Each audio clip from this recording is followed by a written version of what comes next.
పట్టుమని 3000 జనాభా లేని ఊరు 5 నెలల్లో 28 మంది అకాల మరణాన్ని చవిచూసింది. గత 2 నెలల్లో ఏకంగా 20 మంది విగత జీవులుగా మారి ఆ ఊరు ఒక మిస్టరీగా మారింది. ప్రతి రాత్రి పీడకల వెంటాడుతోంది. ప్రతి గడప చావు భయంతో వణికిపోతోంది. ఊరికి పట్టిన ఈ ప్రేతకళ వీడిపోవాలంటే ఏం చేయాలి? ప్రభుత్వ యంత్రాంగాల ఆలోచన ఎలా ఉన్నా ఆ ఊరు జనం మాత్రం ఒకే ఒక్క మాట మీద గట్టిగా నిలబడింది. ఏంటా మాట?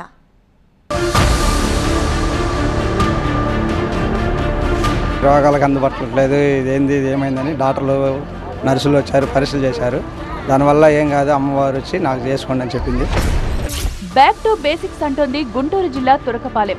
మీ పరిశోధనలు మీరు చేసుకోండి, మా నమ్మకాల్ని మాత్రం మమ్మల్ని పాటించనివ్వండి అని బొడ్రాయి వైపే ఆర్తిగా చూస్తున్నారు తురకపాలెం గ్రామస్తులు. తమ ఊరికి పట్టిన మృత్యు భయాన్ని తరిమి కొట్టాలంటే అమ్మోరి మాటే శిరోధార్యం అనుకున్నారు. 501 బిందెలతో బొడ్రాయికి జలాభిషేకం చేసి మొక్కు తీర్చుకున్నారు.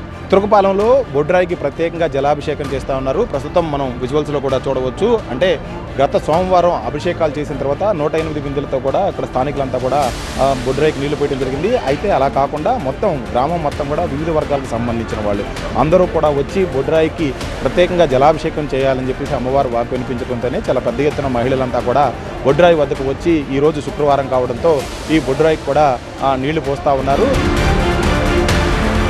వరుస మరణాలతో హెల్త్ సెక్టార్ కి ఛాలెంజ్ గా మారిన తురకపాలెం ఇప్పుడు జాతీయ స్థాయి సంచలనం. మిస్టరీని ఛేదించడానికి AIIMS, ICAR, ICMR, NCDC, NHC బృందాలు తురకపాలెంకి క్యూ కట్టాయి.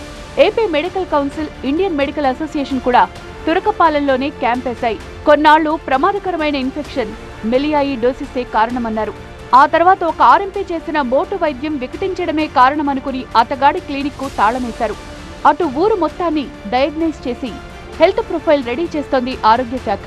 18 ఏళ్లు పైబడ్డ 1343 మంది బ్లడ్ శాంపిల్స్ తీసుకుని ల్యాబ్కు పంపారు. గ్రామస్తులకు వేర్వేరు ఆరోగ్య సమస్యలున్నట్లు, వాటితోనే మరణాలు సంభవించినట్లు ఒక నిర్ధారణకొచ్చింది ప్రభుత్వం. సర్వే చేస్తే, పరీక్షలు నిర్వహిస్తే చాలా వరకు నాన్ కమ్యూనికబుల్ డిసీజెస్ ఉన్నాయి. లివర్, కిడ్నీల కారణంగా ఈ పరిస్థితులు తెలుస్తాయి. దాని కారణంగా మెలియోడిసిస్ రావడం వల్ల ఈ కోమార్బిడిటీ కారణంగా మరణాలు సంభవించాయి. డెత్ అనాలిసిస్ రిపోర్ట్ రావాల్సి ఉంది. ఊరంతా ఉచిత వైద్య శిబిరాలు ఏర్పాటయ్యాయి. ఊరందరికీ సురక్షిత మంచినీటి సరఫరా జరుగుతోంది. దీర్ఘకాలిక వ్యాధులున్న వాళ్ళని గుర్తించి వాళ్ళందరిపై స్పెషల్ కేర్ తీసుకుంటున్నారు. డయాబెటీస్ కూడా కొంచెం వేరియేషన్ ఉన్న వాళ్ళందరినీ కూడా లిస్ట్ అవుట్ చేసుకుని ఈ ఫాలోఅప్ టీమ్ తోటి వాళ్ళకి ఇంటికి వెళ్ళి పిలిపించి మనకి ఇక్కడున్న స్పెషలిస్టుల బృందంతో మనము వాళ్ళకి చెకప్ చేయించి ట్రీట్మెంట్ ఇవ్వడం జరుగుతుంది. ఇప్పుడు మనకి ఈ బృందంలో మనకి మన ఏపీ మెడికల్ కౌన్సిల్ చైర్మన్తో పాటు మనకి ఐఎంఏ నుంచి కూడాను ప్రెసిడెంట్లు వీళ్ళందరూ కూడా వచ్చి ఉన్నారు. ఒళ్ళు నలతగా ఉందన్న వాళ్ళందరికీ రక్త పరీక్షలు చేస్తే అన్నీ నార్మల్ అని తేలింది. చిన్నపాటి దగ్గు, జలుబు తప్ప మరో దోషమేదీ లేదు.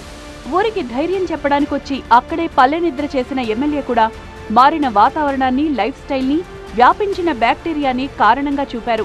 తురకపాలాన్ని ఒక కేస్ స్టడీగా తీసుకుని అందరూ జాగ్రత్త పడాలన్నారు. మనం ఏం చేస్తే సరిపోతుంది, రాత్రి 12 గంటలకు అన్నం తిన్నా సరిపోతుంది, పొద్దుటి నుంచి సాయంకాలం వరకు సారాయి తాగితే సరిపోతుంది అనే వాళ్ళకి హెచ్చరిక అయింది. కాబట్టి ఆరోగ్యం పట్ల శ్రద్ధ వహించాలి.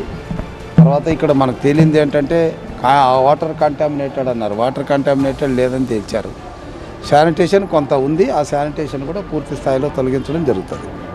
సో మొత్తం మీద తురకపాలెం అందరూ, ఇటు పాత్రికేయ మిత్రులు, డాక్టర్లు, తర్వాత బయట నుంచి వచ్చినటువంటి నిపుణులు అందరి యొక్క కృషి వల్ల నార్మల్ సిచ్యువేషన్కి వచ్చింది.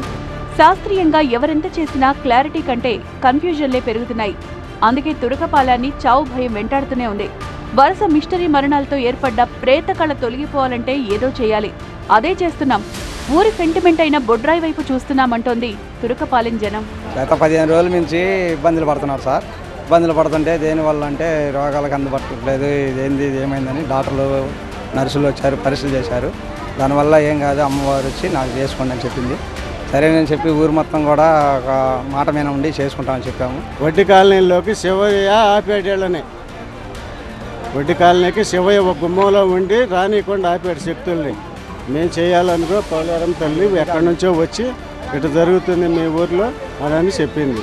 చెబితే మేము సరే మాకు చేతనైన సాయం చేస్తాం తల్లి అని నీళ్లు ఏం చేయాలి, నీళ్లు పోసి పొంగళ్ళు చేసి అభిషేకం చేసాం.